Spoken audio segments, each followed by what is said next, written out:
Hello and welcome to Slooh's latest Clubhouse clip. I'm Eric Edelman, broadcasting to you from the clear, beautiful skies at Smoky Hollow Studios in Slooh HQ, Washington Depot, Connecticut. Tonight I am joined by Slooh astronomer Bob Berman, who will be telling us a lot of very interesting things about objects that are very, very, very wonderfully, beautifully visible tonight. What we're looking at right now is the clear sky above the Canary Islands. We've had a lot of luck recently with some clear skies over there. There's a little bit of, you can see sort of wisps of clouds along the side, but oh, let me tell you, the live views are just about coming in, and it's really looking like some sights that you are all going to very much enjoy seeing. So without further ado, I wanted to welcome Bob Berman, who's with us here tonight. Thank you very much, Bob, for joining us here. It's going to be quite a fun night. Yeah, it's a pleasure, Eric. Very exciting. Very exciting. Right. Right. And yeah, I mean, really, I'm seeing the view on the computer here, and I want to get this up because we have something gorgeous planned here. Let me get our heads actually out of the way. And here is the first star cluster of the night today live, M13. Well, M13, you know, what can you say? This is just gorgeous. It's maybe the most famous star cluster of all. It probably is the fourth or fifth brightest in the heavens of the 150 known star clusters. Excuse me. They're all in our Milky Way galaxy. Star clusters of the globular type, I should say. And you know, we who live in the northern hemisphere, this is the showpiece of globulars. So, I mean, what do you think, Eric? Isn't this gorgeous? Thing of beauty, isn't it? There's so much activity going on there. It's absolutely incredible. I mean, like the sort of one of the taglines of the show is sort of going through the Milky Way metropolises, and this is a busy city of stars if I certainly ever saw one. Do you have sort of an idea of how many stars that we're seeing in this field here? So many. Well, it's sometimes listed as 1 million. It's probably a couple of 100 1,000 stars short of a million, but wow, it's just a favorite of backyard amateurs, and with our giant Slooh telescopes, you just can't get better than that. We're going to have color streaming in a minute. Just look at the bright stars and look at how the center is even a little overexposed because they're so concentrated. But what I'd like to bring your attention to are the fainter stars. When you go out from the center, you reach an area where, yeah, there's a lot of bright stars, but look at all those little guys that are everywhere.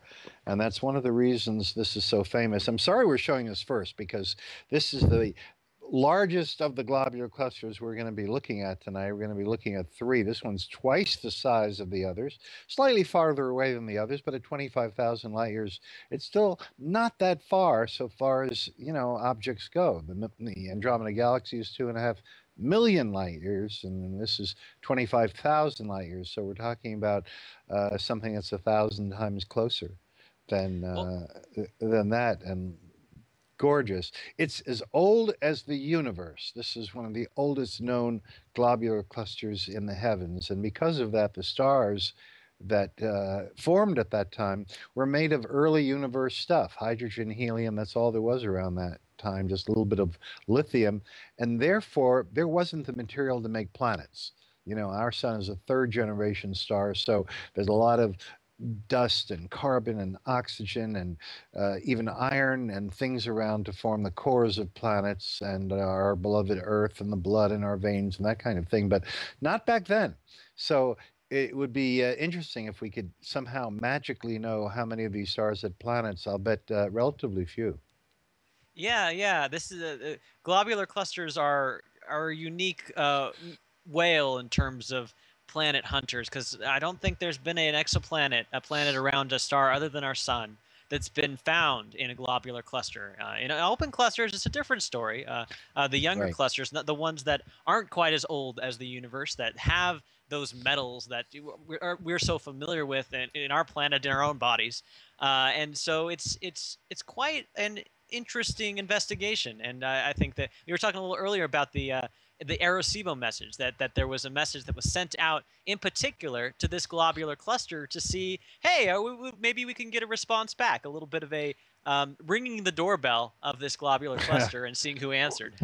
Quite right. 1974, using the giant Puerto Rico Arecibo radio telescope, beaming a message. Now, of course, at the speed of light, it's going to take 25,000 years to get there. So if we said, hello, 25,000 years from now, if there are any life forms listening to the correct wavelengths, they'll hear it. And if they answer right away, and I hope they're going to be prompt about it because we would have waited that long, 25,000 light years later, that is 50,000 light years from 50,000 years from 1974, we'll get the answer, well, hello back, how are you? And then we'll send the message, hey, we're okay, we're cool, how are you? What's happening? And then another 50,000 years later, we'll hear, well, not much. You?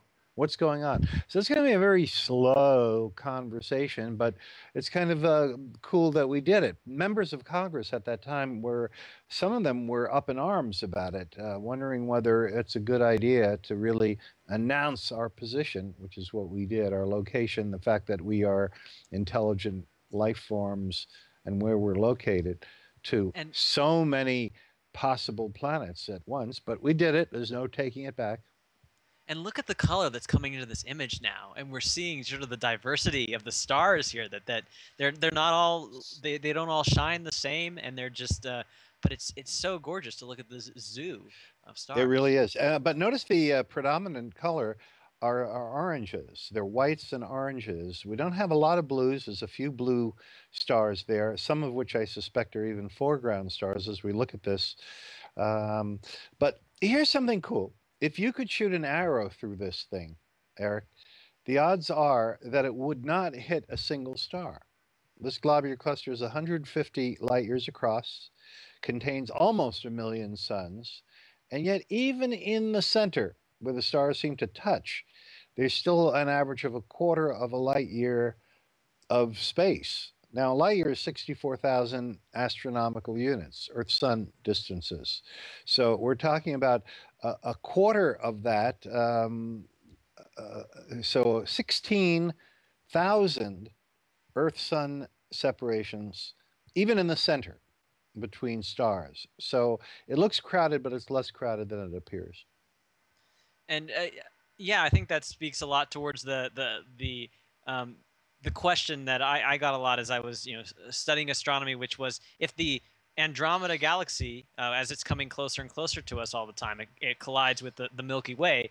What does that necessarily mean in terms of a collision? Will we get a lot of stars colliding? And not really, just No, because there's so no, much empty space.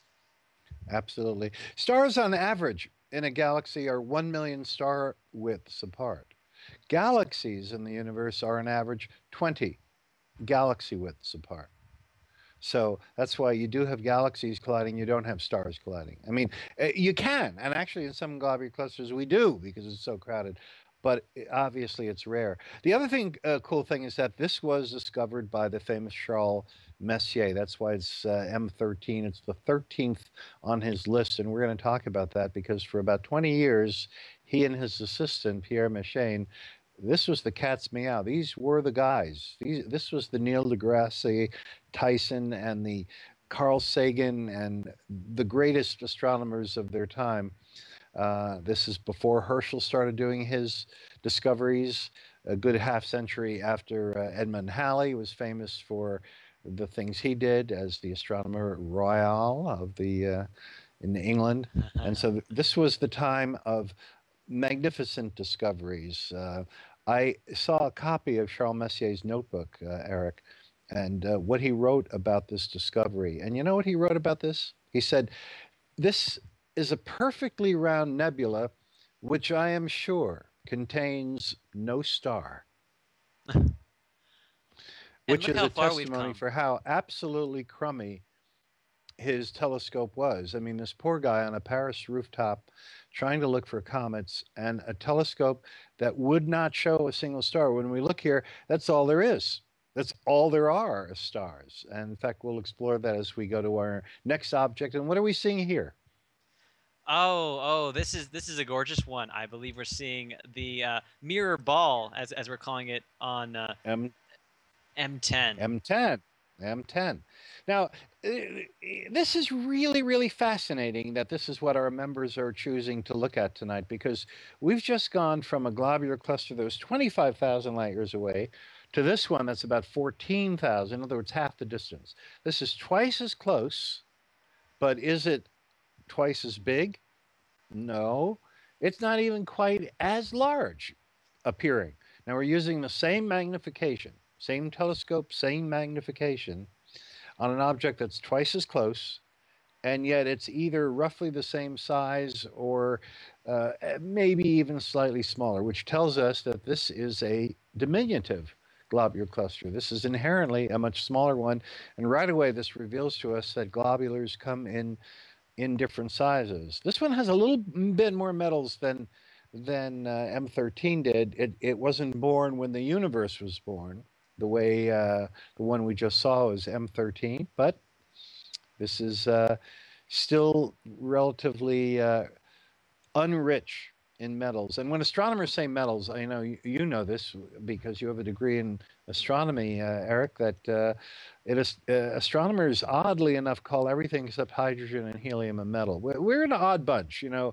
We call the quarter moon the half moon. You know, only in astronomy is half and quarter mean the same thing. So, but this is our nomenclature, and so this is our metal poor globular cluster discovered in 1764, if I remember correctly. So we're looking at an object, and the next one we look at will be the final object that Charles Messier and his assistant Pierre Méchain discovered. This was the time of the great French discoveries. They started in the mid 1760s. They finished up in the early 1780s, and those were the 20 years when these guys reigned supreme. After that, William Herschel, who built the largest telescopes of his day, 48-inch telescopes, not like the little 6-inch small telescopes that Charles Messier was using.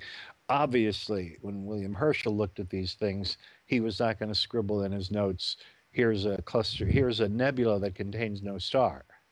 He could see that all it is stars. And that's what's interesting about the globulars is that unlike our open clusters, the Pleiades, the double clustered Perseus, the Hyades, M44, Persepi, they all formed out of really recently out of nebulae, and sometimes the gas and the dust still lingers in its vicinity, and they're so sparsely spread apart that the stars are each going to escape the gravitational clutches of the collective, of the Borg collective.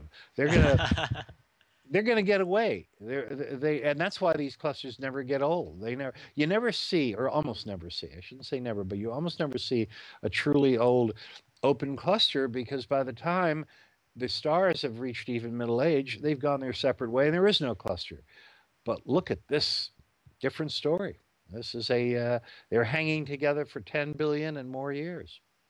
And it will be really interesting, I think, to see as this image comes into color, how that color profile perhaps differs from the older globular cluster that we saw, if there will be a difference. I'd like to see what happens there. Well, I would expect not because, as you know, blue stars are young stars automatically because a blue star means it's shining with such ferocity, such heat, that the core temperature is high, and it's high because it has a higher mass. So these stars cycle through their lifespans in no time. A blue star, if a blue star can live to be 1 billion years old, that's an achievement. And these globular clusters are many billions of years old. So the blue stars have all evolved and gone their separate ways. Now, once in a while, you'll see a few blue stars that are called blue stragglers, and we wonder how the heck did this happen? What is that doing in the star cluster? And the conclusion, which is an amazing one, is that they are the result of collisions between these older stars. Now, that suddenly gives an infusion of extra mass into this new formed star. Extra mass means higher temperatures, and now suddenly you have a newborn, super hot, blue colored star among them. So let's look and see if we can see any blue stragglers when the color comes in. Yeah, that was a great idea you had. Right, and like you were mentioning before with the M13 that there was a lot of yellow, and I'm wondering will it be more yellow than even that was in terms of like the redder you get, the older the stars, the more mature, the longer lasting. So I'd love to see what's going to be coming in here very soon with M10. So I mean, Yeah. this is what we're doing. We're going through these live images where first they come in black and white, and then the color view is coming into you. Oh, there it And is, right here. there it is. Live And look at that. processing. And there is that warm color, that yellow color. Now, there's just a couple of blue stars, very few. Uh, Looking at them, I can't tell whether that's a blue straggler inside the globular or a foreground star in our own Milky Way. But one thing's for sure, the overwhelming consensus of these stars are on the warm side, or on the orange and yellow side of the spectrum, and that's just what you'd expect for the old population of stars that we form. It's actually a very nice star cluster. I think we've given short shrift to this. Thanks to the great Slooh telescope, the capability, we're seeing M10, which is an often overlooked globular cluster in Ophiuchus. This looks darn good. It really, really does. And we have to give our props, of course, to Slooh Observatory manager, community manager, Paul Cox, who was just mentioning to me that if you think that the star clusters look particularly amazing tonight, it's because he's just very recently cleaned the optics for the T1 telescope, which we're looking through right now live. With what is that? It's a CO2 snow CO2, gun. that's what's used. Yeah, yeah, that's the safest way to clean professional optics. You don't really want to scrub it. That CO2 is great, but this looks like a ball of snow. I mean, it's just wonderful. Now, this globular cluster is racing away from us at 40 miles per second, in keeping with what many people think of as the universe. The universe, everything's expanding away, but that's not true within any particular galaxy. And this is just within our Milky Way galaxy, just as many objects are approaching us as going away from us because we're all on the same carousel. We're all going around the Milky Way center. But globular clusters are famous as the most famous halo objects. So instead of being part of that flat pancake like or CD or DVD like flat plane in which we see the actual Milky Way going across the sky in open clusters and most of the bright stars. These form a halo, a sphere, a globe. So, Eric, it's balls within balls here. I mean, we're having a ball. What we have is the stars are spheres. Look, they're forming a structure here, a globular cluster by its very name. It means it's a sphere. Each one of those stars we're seeing is orbiting the center of their globular cluster in an orbit which is largely round. Some of them are elliptical, but largely, now we're talking about round circular orbits. And then, as if that's not enough, the globular cluster itself is circling the center of our galaxy, along with the other 149 members, other globular clusters. They form a giant sphere or halo surrounding our Milky Way's core. So it's globes and spheres within spheres. The only thing that's different about this one, M10, as I recall, is that its orbit is rather eccentric. It's got the same ellipticity or eccentricity as the planet Mercury, an eccentricity of 0.21. So just as Mercury comes near the sun and then thankfully retreats, otherwise it would be even hotter than it is, so does this globular cluster. In doing so, it crosses the plane of the galaxy every 53 million years or so. And it's just about to do this because in Ophiuchus, that lies not too far from the Scorpio-Sagittarius border, which is where the Milky Way runs. In fact, the brightest part of the Milky Way, the center of our galaxy.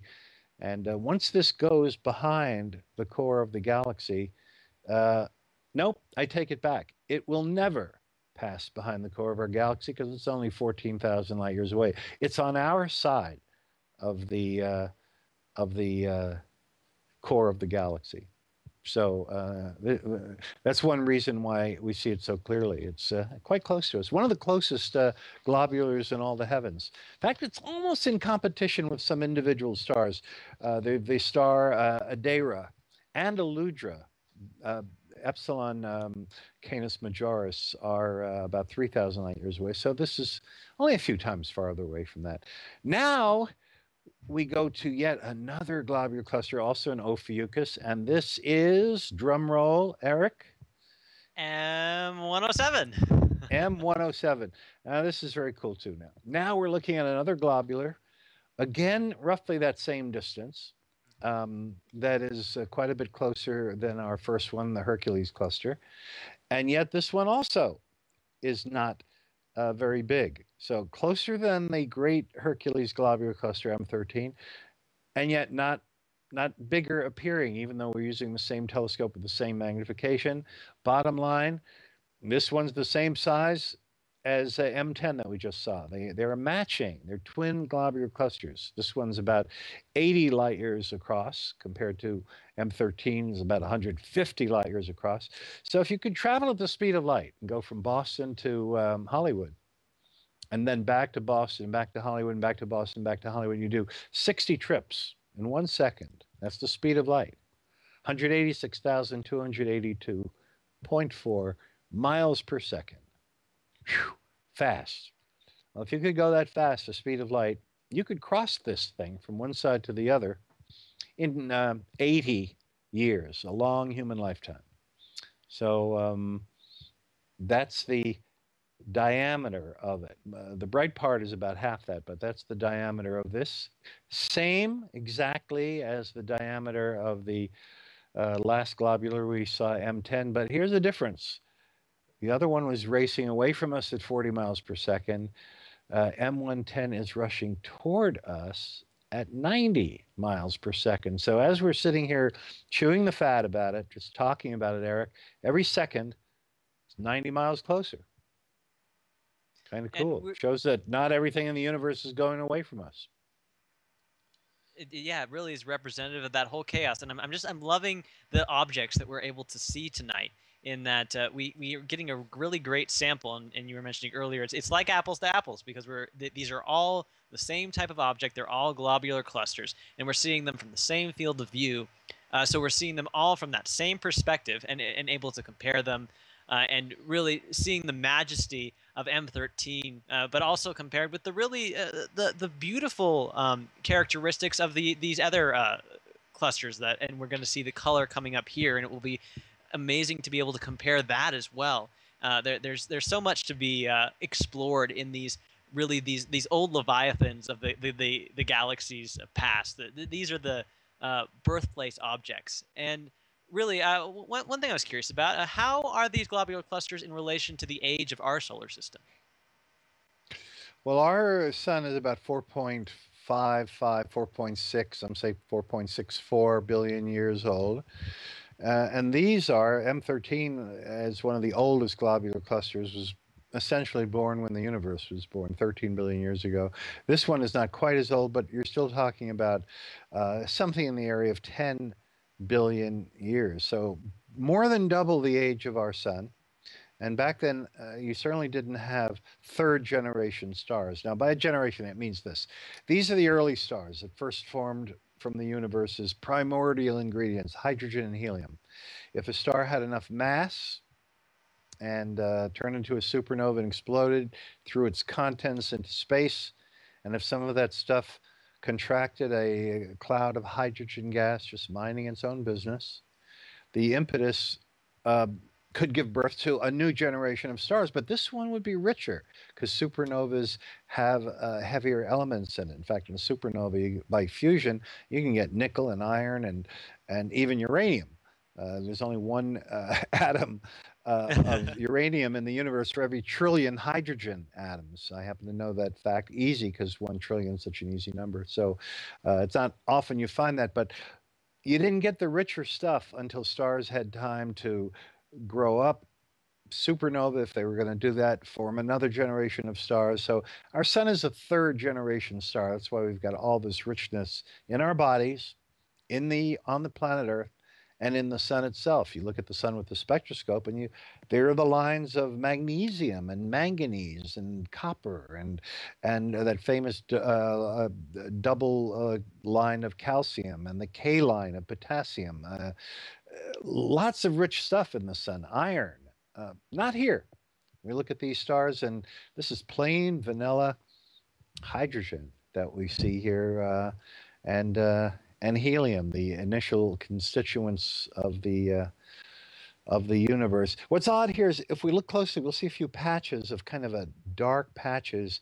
That means that there's some dusty, I don't know if it's gas or just dust, and that's very unusual for a globular cluster. Also unusual is that this stopped the process. This was almost the very final thing that Charles Messier and Pierre Méchain discovered. It was not in Messier's catalog originally.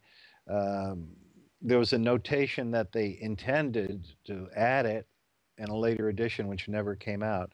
So in the mid 1940s, an astronomer decided to add this to their original list, and so M107 has only been an M object since the 1940s. It was discovered by them, but not really added to the catalog until then. And look at the live color coming in here, Bob. We're finally getting that that final third color image coming in here, and it's so gloriously yellow, so very gloriously yellow. Gold. It looks like pieces of gold, doesn't it? I mean, that's the most gold-looking globular cluster I've seen. Now, I'm not sure why it looks more golden than the last one. Don't you think so?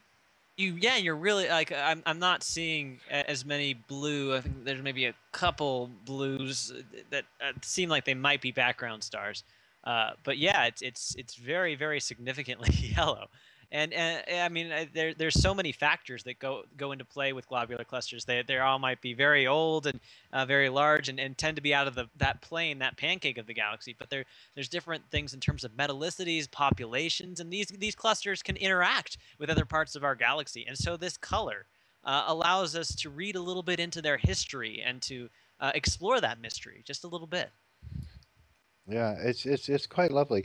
I would say of the three, this is probably the lesser in terms of just sheer beauty. M13, what can compete with that? There's only a few globular clusters, M22, Omega Centauri, 47 Tucani, that are, maybe M15, that are as detailed and large and bright. It's naked eye. We started off with 13. And even though it's the most distant of these three, this one's about 20,000 light years away. Our first object was 25. Our second one, M10, was 14,000 light years away. So all roughly the same distance. And I'd say this is the skimpiest, I think, of the three, the least, the least full of stars of our three globular clusters. Would you agree? I would. It's definitely that we started with dessert first tonight. I suppose I would put it that we had that celebration first, and then we got to the appetizers by the end. But I still thought, all in all, that all the courses were pretty good overall, in my opinion. I think we had quite a fun time, and just to sort of show you guys sort of behind the scenes here a little bit, like this is the reservation plot. This is where we take all our reservations, and this is where the magic happens here. And so, yeah, just giving you an idea. Here's our M13, our M10, and our M107, and this is where Slooh members get all of their ducks in a row every night, and it's quite a lot of fun. But taking you over to the clubhouse, there's really a lot to be had here. And again, we are very happy to welcome all you new members in, people who are maybe still getting their sea legs here. We love to take sort of the ends of these shows to show you around just a little bit. And so, of course, live shows might be why you're here, that we have a lot of opportunity to watch old shows and new shows coming up all the time. But you can find shows in, spoiler alert, they're in shows. And of course, to give you an idea of what's coming up, we have a lot of different meteor showers. Meteor showers are back in vogue. This is the time of year, again, where we're getting the Lyrids, the Adiquarids that are coming up, and we're also going to be talking a bit about the end of an interesting mission, a NASA mission of the Messenger spacecraft, which is going to be meeting its final end, crash landing into Mercury at the end of this month. And so look forward to those shows, and of course, we'll have lots of Clubhouse clips scattered around throughout. And of course, please do let us know if there's ever any object that you're interested in learning more about that we can see with the Slooh scopes. And we would love to do shows around what you members are passionate about, because these shows are, of course, shows that are all for you. So yeah, do give us your opinions on what you like and what you don't. And we would love to do some more shows that are in your ballpark of passions. So thank you again for watching this. And yeah, do you have any sort of maybe last remarks on what we've seen tonight, Bob? Because it has been, I think, a pretty beautiful show as the live imagery goes. I love that. I mean, to me, it was really fascinating to see those globular clusters that were all discovered essentially the same time at the same people, all roughly the same distance. And so we could really compare them in terms of color and size and brightness. And that was very cool. I mean, the discoverers did not see the separate stars that we saw. To them, it was just like blurry balls. Our telescope is better than Charles Messier, who discovered it. It was actually about 11 years later before William Herschel actually wrote down, it's made of stars. It's not just a blurry ball, but we got to see that ourselves tonight. That was very cool. Absolutely. It's really a testament to how far we've come, and how much potential we still have to go even further. And so, Slooh members have these opportunities at their fingertips, and a decade from now, a century from now, where in the world will we be? Well, it'll be quite a lot of fun to find out. So, as far as Slooh goes on, we'll always be having live shows for you, documenting the universe and seeing what's happening live. And thank you so much for tuning in tonight, and we will be back again, of course, when something's happening in the night sky. So thank you again, and this has been Bob and Eric with Slooh. Good night.